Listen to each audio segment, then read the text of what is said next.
ആദ്യ ദിവസത്തെ വിവാദം ഫോൺ വിളിയാണ്. അത് ഏതെങ്കിലും തരത്തിലുള്ള പ്രത്യുപകാരമാണോ എന്നതാണ് നമ്മളുടെ പാനലിസ്റ്റായ വസന്ത് തെങ്ങുംപള്ളി ചോദിച്ചത്. അതിൽ പിന്നീട് ക്ലാരിഫിക്കേഷൻ വന്നു. മുഖ്യമന്ത്രിയെ ആദ്യം രാജേഷ് ബന്ധപ്പെട്ടിരുന്നു. അത് ആ സമയത്ത് മുഖ്യമന്ത്രിയുമായി സംസാരിക്കാൻ കഴിയാത്തത് കൊണ്ട് തിരിച്ചു വിളിച്ച് കണക്ട് ചെയ്ത് മുഖ്യമന്ത്രിക്ക് സംസാരിക്കുകയായിരുന്നു എന്നതാണ് അതിലെ വ്യക്തത. അതിനപ്പുറമുള്ള ഈ ആരോപണങ്ങൾക്ക് മറുപടി ഉണ്ടോ? നോക്കൂ മാഡം, ഇതിനകത്ത് ഇതൊക്കെ വളരെ ഒരു ഇമ്മച്യൂർ ആയിട്ടുള്ള സ്റ്റേറ്റ്മെന്റ് ആണ്. അതായത് ഒരു മുഖ്യമന്ത്രിയും ഒരു മേയറും അങ്ങോട്ടും ഇങ്ങോട്ടും വിളിച്ച എന്താണ് പ്രശ്നമെന്ന് എനിക്ക് അറിയത്തില്ല. ഏതെങ്കിലും ഒരു രാജ്യത്ത് ഏതെങ്കിലും ഒരു നമ്മുടെ തന്നെ ഇപ്പൊ തന്നെ നമ്മൾ കഴിഞ്ഞ ആഴ്ച നമ്മൾ കണ്ടില്ലായിരുന്നു, പ്രധാനമന്ത്രിയും ശ്രീമതി പ്രിയങ്ക ഗാന്ധിയും എല്ലാവരും ഒരുമിച്ചിരുന്നിട്ട് ഒരു ഇൻഫോർമൽ ആയിട്ടുള്ള ഒരു ചായ കുടിക്കുന്നതൊക്കെ ചെയ്തു. എല്ലാ പാർട്ടിക്കാരും ഉണ്ടായിരുന്നു. അതിനൊക്കെ അതിനൊക്കെ രാഷ്ട്രീയം കാണുന്നത് സത്യം പറഞ്ഞാൽ അതൊരു നമ്മുടെ രാഷ്ട്രീയം മാറേണ്ടിയിരിക്കുന്നു എന്നും കൂടി കാണുന്ന ഒരു സൂചനയാണ്. കാരണം അതിന്റെയൊക്കെ അപ്പുറം ആളുകൾ അങ്ങനത്തെ ഒരു ചിന്ത. ആറ് കോർപ്പറേഷനുകളിൽ മേയർമാർ ഇന്ന് ചുമതല ഏറ്റെടുത്തു. രാജേഷ് അല്ലാണ്ട് ആരും വിളിക്കുകയോ സംസാരിക്കുകയോ അതിന്റെ കാരണം എന്താണ്? നമ്മൾ ഇന്നിപ്പോ ഇതിനെക്കുറിച്ച് ചർച്ച ചെയ്യുന്ന എന്തുകൊണ്ടാണ്? ട്രിവാൻഡ്രം എന്ന് പറയുന്നത്, തിരുവനന്തപുരം എന്ന് പറയുന്നത് സംസ്ഥാനത്തിന്റെ തലസ്ഥാനമാണ്.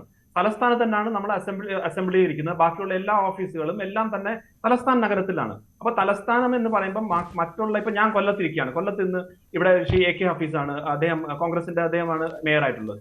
അദ്ദേഹം പോലുള്ള ഒരു സെയിം ഒരു ലൈം ലൈറ്റും സെയിം ഇമ്പോർട്ടൻസും തിരുവനന്തപുരത്ത് കിട്ടും? ഇല്ല. അതിന് തിരുവനന്തപുരം ഒരു ക്യാപിറ്റൽ സിറ്റിക്ക് അത് കിട്ടും. ഇപ്പൊ നമ്മൾ ഡൽഹി, എന്തുകൊണ്ടാണ് നമ്മൾ ഡൽഹിയെ കുറിച്ച് പറയുന്നത്? എത്രയോ സംസ്ഥാനങ്ങളുണ്ട്, പക്ഷെ ഡൽഹിയെ കുറിച്ച് മാത്രം എന്തിനാണ്? അത് ക്യാപിറ്റൽ സിറ്റി ആയതുകൊണ്ടാണ്. അപ്പൊ അതൊക്കെ എനിക്ക് തോന്നുന്നു ഏതൊരു രാഷ്ട്രീയ വിദ്യാർത്ഥിക്കും അറിയാവുന്ന കാര്യമാണ്. അതൊരു എനിക്ക് തോന്നുന്നു വളരെ ഒരു ഇമ്മച്യൂർ ആയിട്ടുള്ള ഒരു സ്റ്റേറ്റ്മെന്റ് ആണ്. അതായത് അങ്ങോട്ട് വിളിച്ചത് അതിനപ്പുറം നമ്മൾ കാണേണ്ടിയിരിക്കുന്നു. ഇങ്ങനെ അങ്ങോട്ട് പോകുമ്പോൾ ഇപ്പൊ നോക്കൂ, ഈ രാഷ്ട്രീയത്തിൽ അങ്ങോട്ടും ഇങ്ങോട്ടുമുള്ള ഇതുപോലത്തുള്ള ആരോപണം മാറി കൺസ്ട്രക്റ്റീവായിട്ട് നമുക്ക് എന്ത് ചെയ്യാൻ പറ്റും, എങ്ങനെ ചിന്തിച്ച് മുന്നോട്ട് പോകാൻ പറ്റും എന്നുള്ള രീതിയിലേക്ക് വരിക. കൺസ്ട്രക്റ്റീവായിട്ട് ക്രിറ്റിസിസം ചെയ്യുക, അതുപോലെ ഒരു വിമർശനവും വരണം. അതല്ലാതെ ഈ ചെറിയ ചെറിയ കാര്യങ്ങളിൽ മാത്രം നമ്മൾ ഒതുങ്ങി നിൽക്കാതെ ഒരു പൊളിറ്റിക്സിനെ ഒരു മാറ്റം കൊണ്ടുവരേണ്ട ആദ്യ സൂചന തന്നെയാണ് ഞാൻ കാണുന്നത്. ഇങ്ങനത്തെ ഒരു ഭാരതീയ ജനതാ പാർട്ടി NDAയുടെ ഒരു മേയറും അതുപോലെ തന്നെ NDAയുടെ കോർപ്പറേഷൻ തിരുവനന്തപുരത്ത് വരുന്നത്. ഇപ്പൊ നോക്കൂ, നേരത്തെ ശ്രീ അഡ്വക്കേറ്റ് വസന്ത് അദ്ദേഹം ലാസ്റ്റിൽ പറഞ്ഞത്, അതായത് നമ്മൾ എന്തൊക്കെയോ ഇതിന് വലിയ രീതിയിലുള്ള കാര്യങ്ങൾ ചെയ്യുന്നു, ഒന്ന് അടങ്ങ് ബ്രോ എന്നൊക്കെയുള്ള രീതിയിൽ. നോക്കൂ, 1984 ശ്രീ രാജീവ് ഗാന്ധി ആയിരുന്നു അന്ന് പ്രധാനമന്ത്രി. അത് 84 കഴിഞ്ഞിട്ട് വന്നത്. അപ്പൊ അന്ന് വളരെ 400 അടുപ്പിച്ചുള്ള സീറ്റ്, 400 മുകളിലുള്ള സീറ്റ് ഉണ്ടായ സമയത്ത് BJPക്ക് 2 സീറ്റേ ഉള്ളായിരുന്നു. അന്നൊരു കളിയാക്കൽ ഉണ്ടായിരുന്നു, ഹം ദോ ഹമാരെ ദോ, അതായത് ഈ കുടുംബാസൂത്രണ ഭാരമായിട്ട് ഞങ്ങൾ 2 നമുക്ക് 2 എന്നുള്ളത്. അതായത് 2 സീറ്റ് ഉള്ളപ്പം കളിയാക്കിയിരുന്നു. ഹം ദോ ഹമാരെ ദോ എന്നുള്ള രീതിയിലായിരുന്നു. ഹം ദോ ഹമാരെ ദോ എന്ന് നോക്കൂ ഇപ്പൊ എവിടെ നമ്മൾ ഭാരതീയ ജനതാ പാർട്ടി നിൽക്കുന്നത്. അപ്പൊ ഇതേപോലെ തന്നെ 1980 അടൽ ബിഹാരി വാജ്പേയി അന്ന് വളരെ ഒരു ഫേമസ് ആയിട്ടൊരു കാര്യം പറഞ്ഞിരുന്നു. അതായത് അദ്ദേഹം പറഞ്ഞിരുന്നു, ഈ കാർമേഘം മാറും, സൂര്യൻ ഉദിക്കും, ഈ താമര വിരിയും എന്ന് അദ്ദേഹം പറഞ്ഞു 80. അപ്പൊ ഭാരതീയ ജനതാ പാർട്ടിയെ സംബന്ധിച്ചുള്ള നമ്മൾ അധികാരത്തിലേക്ക് വരിക എന്നുള്ളത് ഒരു ഒറ്റ ദിവസം കൊണ്ട് ചാടി നേടുന്ന ഒരു കാര്യമല്ല. അത് നേരത്തെ ശ്രീ ഡോക്ടർ മോഹൻ വർഗീസ് പറഞ്ഞു, അത് ഓർഗാനിക് ആയിട്ട് പതുക്കെ ഇൻക്രിമെന്റൽ ആയിട്ട് ഡെവലപ്പ് ചെയ്ത് വന്നതാണ്. അതിന്റെ ഒരു ഏറ്റവും ലേറ്റസ്റ്റ് ആയിട്ടുള്ള ഉദാഹരണമാണ് തിരുവനന്തപുരത്ത് നടക്കുന്നത്. തിരുവനന്തപുരത്ത് കഴിഞ്ഞ 2 പ്രാവശ്യമായിട്ട് നമ്മൾ അവിടെ ഓപ്പോസിഷനിൽ ഇരുന്നാണ്. ഈ പ്രാവശ്യം അഡ്വക്കേറ്റ് വസന്ത് പറഞ്ഞ കുറെ കാര്യങ്ങൾ ശരിയാണ്. അതൊരു ആന്റി ഇൻകംബൻസി വോട്ട് ഉണ്ടായിരുന്നു. പക്ഷെ അതിലുപരി ഇന്ന് കേരളത്തിലെ ജനങ്ങൾ രാഷ്ട്രീയത്തിനെ പൊളിറ്റിക്സ് ഓഫ് പെർഫോമൻസ്, അതായത് നിങ്ങൾ പ്രവർത്തിക്കുന്ന രീതിയിലേക്ക് മാറ്റൂ. അതാണ് സത്യം പറഞ്ഞ LDF ഗവൺമെന്റ് എഗെയിൻസ്റ്റ് ആയിട്ട് പോയത്. ഈ 10 വർഷമായിട്ട് അവർ ഭരിച്ച് അവരുടെ ആ ഒരു അവസ്ഥ ഇന്ന് എങ്ങനെയാണെന്നുള്ളത് ആളുകൾ കണ്ട് മടുത്ത് അതിനെ മാറ്റം കൊണ്ടുവരാമെന്ന് ഉള്ള രീതിയിലേക്ക്, അതായത് ഏത് രീതിയിലാണോ മറ്റ് സംസ്ഥാനങ്ങളിൽ ഡെവലപ്മെന്റ് നടക്കുന്നത്. നോക്കൂ, ഇതിനകത്ത് ഏറ്റവും കൂടുതൽ എന്തുകൊണ്ടാണ് ഇവിടെ UDFും LDFും BJP അധികാരത്തിൽ വന്നാൽ ഭയക്കുന്നത്? ഏതെങ്കിലും ഒരു സംസ്ഥാനത്ത് ഭാരതീയ ജനതാ പാർട്ടി അവിടെ അധികാരത്തിൽ വന്നിട്ടുണ്ടെങ്കിൽ അവിടെ വീണ്ടും വരാനുള്ള സാധ്യത അത്രയും കൂടുന്നുണ്ട്. എന്തുകൊണ്ടാണ് കൂടുന്നത്? കാരണം ജനങ്ങള് ഈ അധികാരത്തിൽ വന്നു കഴിഞ്ഞിട്ട് ഭാരതീയ ജനതാ പാർട്ടി എങ്ങനെയാണ് പ്രവർത്തിക്കുന്നതെന്നുള്ള ഡയറക്റ്റ് ആയിട്ട് ഒരു വിലയിരുത്തൽ നടത്തുന്നുണ്ട്. അവിടാണ് ആ വ്യത്യാസം മനസ്സിലാവുന്നത്. പക്ഷേ അങ്ങനെ ഒരു കൺസിസ്റ്റൻസി കേരളത്തിൽ നിങ്ങൾക്ക് അവകാശപ്പെടാനുണ്ടോ? പന്തളത്ത് കഴിഞ്ഞ തവണ ജയിച്ചു, എന്തുകൊണ്ടാണ് ഇത്തവണ പന്തളം നഷ്ടമായത്? പാലക്കാട് കഴിഞ്ഞ 2 തവണയായി വിജയിച്ച പാലക്കാട് എന്തുകൊണ്ടാണ് ഇത്തവണ കേവല ഭൂരിപക്ഷം എന്നത് ഉറപ്പിക്കാൻ കഴിയാതെ പോയത്? ആ ഒരു കൺസിസ്റ്റൻസി എന്തുകൊണ്ടാണ് ഇല്ലാത്തത്? ലോക്സഭാ തെരഞ്ഞെടുപ്പിൽ തൃശ്ശൂരിൽ നിങ്ങൾക്ക് വലിയ ആവേശകരമായ വിജയമുണ്ടായി, എന്തുകൊണ്ടാണ് അതിന്റെ ഒരു തുടർച്ച തദ്ദേശ തെരഞ്ഞെടുപ്പിൽ ഉണ്ടാകാതെ പോയത്? നോക്കൂ മാഡം നേരത്തെ പറഞ്ഞ പോലെ you are A very senior journalist. നോക്കൂ, ലോക്സഭയുടെ ഇലക്ഷനെ പോലെ അല്ല പാറ്റേൺ ലോക്കൽ ബോഡി ഇലക്ഷൻസ്.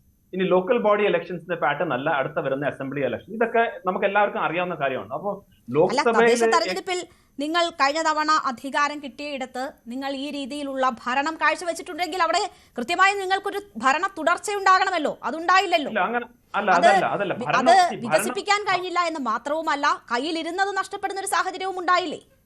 ഇല്ല, ഭരണം എന്ന് പറഞ്ഞു കഴിഞ്ഞാൽ അങ്ങനല്ല. ഭരണം എന്ന് പറഞ്ഞാൽ ഇപ്പൊ തിരുവനന്തപുരം കോർപ്പറേഷൻ അതൊരു ഭരണമാണ്. ഇനി ആ 5 വർഷം കഴിഞ്ഞിട്ട് ഈ പറയുന്ന കാര്യം ശരിയാണോ അല്ലേ നമുക്ക് പറയാം. ശരിയാണ്, ചില പഞ്ചായത്തുകൾ അല്ലെങ്കിൽ ചില മുനിസിപ്പാലിറ്റികൾ ഞങ്ങൾ വന്നു, അതിനകത്ത് ചില ഇഷ്യൂസ് വന്നിരുന്നു. അതാണ് ഞാൻ പറഞ്ഞത്, നമ്മൾ പറഞ്ഞില്ല ഒരു ദിവസം കൊണ്ട് വരുന്നതല്ല. ചില പാഠങ്ങൾ പഠിച്ച് പതുക്കെ പതുക്കെ അത് മാറ്റിയെടുത്തുകൊണ്ട് വരുന്ന ഒരു രീതിയാണ്. അങ്ങനെയാണ് വന്നിട്ടുള്ളത്. അതാണ് അഹമ്മദാബാദിന്റെ ഇമ്പോർട്ടൻസ്. അഹമ്മദാബാദൊക്കെ ജയിച്ച് വന്നിട്ട് ഒറ്റ ദിവസം കൊണ്ടല്ല ഗുജറാത്ത് ഇപ്പോഴും നമ്മൾ ഇത്രയും വർഷങ്ങളായിട്ട് നമ്മൾ ഭരിക്കുന്നത്, അല്ലെങ്കിൽ മറ്റ് സംസ്ഥാനങ്ങൾ ഭരിക്കുന്നത്. അതാണ് ഞാൻ പറഞ്ഞത്, ഒരു ഇൻക്രിമെന്റൽ ഗ്രോത്ത് ആണ്. ആ ഇൻക്രിമെന്റൽ ഗ്രോത്തിൽ ധാരാളം പാഠങ്ങൾ പഠിച്ചും, അതായത് വേണ്ട ചേഞ്ചസ് എന്താണെന്ന് വെച്ചാൽ അത് കൊണ്ടുവന്നും, ധാരാളം പുതിയ ആളുകളെ കൊണ്ടുവന്നും, ലീഡർഷിപ്പിൽ മാറ്റം വേണോ, സ്ട്രാറ്റജിയിൽ മാറ്റം വേണോ, ഏത് രീതിയിലാണോ മാറ്റം കൊണ്ടുവന്ന് ആളുകളെ ഡയറക്റ്റ് ആയിട്ട് എങ്ങനെ എഫക്ട് ചെയ്യാൻ പറ്റും, അവരുടെ ജീവിതത്തിൽ എങ്ങനെ മാറ്റം കൊണ്ടുവരാൻ പറ്റും എന്നുള്ള ആത്മാർത്ഥമായിട്ടുള്ള രീതിയിലേക്ക് മുന്നോട്ട് കൊണ്ടുപോകേണ്ടതാണ് ഭാരതീയ ജനതാ പാർട്ടി ഇന്ന് 3ാം ടേം സെൻട്രൽ ഗവൺമെന്റും മറ്റ് സംസ്ഥാനങ്ങളും വരുന്നത്. അതാണ് ഈ ഒരു BJPയുടെ തിരുവനന്തപുരത്തിന്റെ കോർപ്പറേഷന്റെ ഭരണം. അത് കഴിഞ്ഞിട്ട് മാഡം പറയുന്ന ഓഡിറ്റ് അത് ചെയ്യൂ, അത് കഴിഞ്ഞിട്ട് നമുക്ക് സംസാരിക്കാം. ശരി, എന്തായാലും തിരുവനന്തപുരത്ത് ഒരു തുടർച്ച ഉണ്ടാകുമെന്ന് പറയുന്നു. അപ്പോൾ പോലും ഞാൻ ചോദിച്ച ചോദ്യങ്ങൾക്ക് കൃത്യമായ മറുപടി എനിക്ക് ലഭിച്ചില്ല എന്നൊരു കാര്യം കൂടി ചൂണ്ടിക്കാട്ടുന്നു. 2020 തദ്ദേശ തെരഞ്ഞെടുപ്പിൽ 15% ഉണ്ടായിരുന്ന വോട്ട് ഷെയർ ആണ് ഇപ്പോൾ 14.71 കുറഞ്ഞിരിക്കുന്നത്. താഴേക്കാണ് വോട്ട് ഷെയർ പോയിരിക്കുന്നത് എന്നത് നമ്മൾ ഓർക്കണം. ലോക്സഭയുമായി താരതമ്യം ചെയ്യുമ്പോൾ 20% അടുത്തോട്ടുണ്ടായിരുന്നത് 14.71% കുറയുന്ന സാഹചര്യവുമാണ് ഉണ്ടായിട്ടുള്ളത്. തദ്ദേശ തെരഞ്ഞെടുപ്പുമായി താരതമ്യം ചെയ്യുമ്പോൾ പോലും നിങ്ങളുടെ വോട്ട് ഷെയർ കുറയുകയാണ് ചെയ്തിട്ടുള്ളത്. ചില നേട്ടങ്ങൾ ഇപ്പോൾ തൃപ്പൂണിത്തുറ പിടിച്ചു, പന്തളം നഷ്ടപ്പെടുമ്പോൾ അങ്ങനെ ചില മാറ്റങ്ങളും പിടിച്ചു നിൽക്കാനുള്ള നിങ്ങൾക്ക് പറയാനുള്ള ചില സാഹചര്യങ്ങളും ഉണ്ടായി എന്നതിനപ്പുറം വലിയ നേട്ടം ഉണ്ടായിട്ടില്ല തദ്ദേശ തെരഞ്ഞെടുപ്പുമായി താരതമ്യം ചെയ്യുമ്പോൾ എന്ന് തന്നെ നമുക്ക് വളരെ വ്യക്തമാണ് കണക്കുകളിൽ നിന്ന്. ശരി, കണക്കുകൾ നമുക്ക് എങ്ങനെ വേണമെങ്കിലും നോക്കാമല്ലോ. കണക്കുകൾ വെച്ച് കണക്കുകൾ വെച്ച് നോക്കുകയാണെങ്കിൽ ഏറ്റവും കൂടുതൽ പെർസെന്റേജ് ഓഫ് വോട്ട്സ് കിട്ടിയിരിക്കുന്ന ആർക്കാണ്? CPM-നല്ലേ. CPM-ന്റെ ഒരു കളക്റ്റീവ് നോക്കി കഴിഞ്ഞാൽ അവരുടെ വോട്ട് ഷെയറിൽ എത്രമാത്രം വ്യത്യാസം വന്നിട്ടുണ്ട്. കോൺഗ്രസിനാണ് ലഭിച്ചിട്ടുള്ളത്, കോൺഗ്രസിനാണ് വോട്ട് ഷെയർ കൂടുതലുള്ളത്.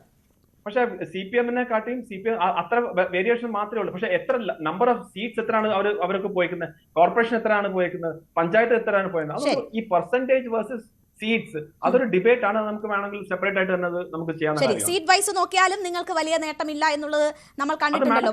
വലിയ നേട്ടം അവകാശപ്പെടാനില്ല. നിങ്ങളുടെ പ്രഡിക്ഷൻ, നിങ്ങൾ 25% വോട്ടും ഞങ്ങളുടെ ടാർഗറ്റ് 25% ആണ്. നമ്മൾ എപ്പോഴും അച്ചീവ് ചെയ്യുന്നത് എയിം പ്ലസ് ആണ്. അപ്പൊ എയിം പ്ലസ് ഉണ്ടെങ്കിൽ മാത്രമേ എയിം കിട്ടത്തുള്ളൂ. അപ്പൊ അതുകൊണ്ട് അതൊക്കെ സ്ട്രാറ്റജിയുടെ ഭാഗമാണ്. 25%. ശരി, എന്തായാലും രാജീവ് ചന്ദ്രശേഖർ തന്നെ ഈ തെരഞ്ഞെടുപ്പിൽ വോട്ട് വിഹിതം കുറഞ്ഞത് പഠിക്കും, എന്താണ് സംഭവിച്ചതെന്ന് പഠിക്കുമെന്ന് പറഞ്ഞിട്ടുണ്ട്. സംസ്ഥാന അധ്യക്ഷൻ തന്നെ ബോധ്യപ്പെട്ടിട്ടുണ്ട് എന്താണ് സംഭവിച്ചതെന്ന്. സമുദായം തിരിച്ച് എന്താണ് സംഭവിച്ചത് എന്ന് പഠിക്കാൻ BJP തീരുമാനിച്ചിരിക്കുമ്പോൾ അതിൽ നമ്മൾ ഇനി തർക്കിച്ചിട്ട് കാര്യമില്ല. ആരാണ് പറയുന്നത് പഠിക്കുന്നില്ല? ഞാൻ നേരത്തെ പറഞ്ഞ എന്താണ്, ഓരോ എക്സ്പെരിമെന്റ് ചെയ്യുമ്പോഴും അതിൽ നിന്ന് പാഠങ്ങൾ പഠിച്ച് വേണ്ട മാറ്റങ്ങൾ കൊണ്ടുവന്ന് അങ്ങനെ തന്നെയാണ് മുന്നോട്ട് പോകുന്നത്. ഇവിടെ അങ്ങനെ തന്നെയാണ്. പക്ഷെ മാഡം പറയുന്നത് കേട്ടാൽ ഞങ്ങൾ ഒന്നും ചെയ്തില്ല എന്ന് പറയുന്നത് ഇല്ല. ഞാൻ പറഞ്ഞത് നിങ്ങൾക്ക് തന്നെ ബോധ്യമുണ്ട്, നിങ്ങൾ വിചാരിച്ചടുത്ത് വരെ വോട്ട് ഷെയർ ആയാലും റിസൾട്ട് ആയാലും എത്തിയിട്ടില്ലെന്ന ബോധ്യം നിങ്ങൾക്ക് തന്നെ ഉണ്ട്. അതൊരു ഡിബേറ്റബിൾ പോയിന്റ് അല്ല. നിങ്ങൾ തന്നെ ആ ബോധ്യത്തിൽ നിന്ന് ഇനിയും വർക്ക് ചെയ്യുന്നുണ്ടാകും. നിങ്ങൾ തുടർച്ചയായി അത്തരം അധ്വാനം കേരളത്തിന്റെ മണ്ണിൽ നടത്തിക്കൊണ്ടിരിക്കുകയാണ്. അതിൽ നിങ്ങൾക്ക് പയ്യെങ്കിലും ഒരു ഗ്രോത്ത് നിങ്ങൾ പ്രതീക്ഷിക്കുന്നത് പോലെ കിട്ടുന്നു. തിരുവനന്തപുരം അബ്സല്യൂട്ട്ലി അതിനൊരു കാരണം തന്നെയാണ്. അത് ഇല്ല എന്ന് ഞാൻ പറയുന്നില്ല, പക്ഷേ യാഥാർത്ഥ്യം ഇതാണ് എന്ന് സൂചിപ്പിച്ചു എന്നേ ഉള്ളൂ. ശ്രീ